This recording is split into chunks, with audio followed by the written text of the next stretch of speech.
Many of us have heard, in some form or other, the extraordinary tale of the tortoise and the hare.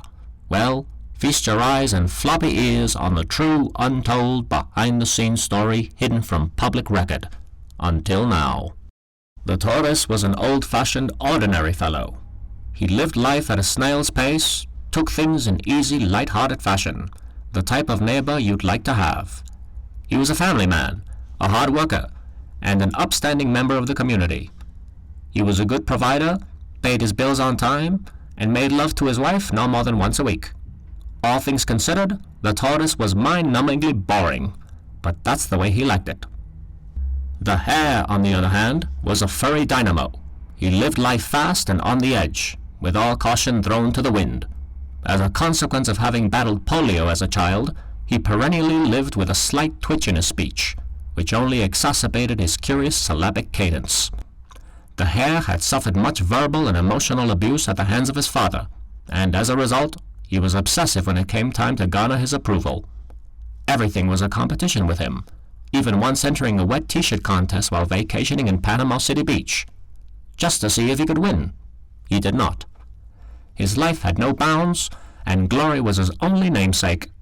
The tortoise and the hare happened to cross fateful paths when the hare, passing through a small town in Oklahoma in search of prime Midwest reefer, saw a flyer for a charity race looking to raise funds for deaf children in wheelchairs. I don't know why they're deaf and also in wheelchairs, but the only thing sadder than a deaf child would be one also in a wheelchair. I think we can all agree on that point. In any case, the hare, being the fierce, hard-nosed competitor that he was, instantly signed up. The tortoise's reasons were of an entirely different nature. He was well known in the community for his acts of altruism and benevolence, and thus, at the mention of his wife that there was a charity race being carried out, he didn't give it a second thought and signed up. Anything for the wheelchair-bound deaf children. On the day of the race, the hare took one look at his competition and just about spit out his pea soup from laughter. Hey there, Potluck. All the other runners have either dropped out or been defeated by yours truly. What makes you think you have a chance? I saw your wife helping you out of your car. You look like an obese sloth after eating supper. Oh, hello, Mr. Hare. You sure are fast, I'll admit.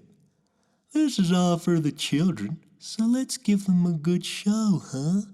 What do you say? Oh, I'll give them a good show, all right. History knows this part of the story. The hare underestimates his perseverant opponent and ends up losing the race. But there's a catch. I know what you did, you stinking tortoise. You are taking steroids. That's right. PEDs. Performance-enhancing drugs.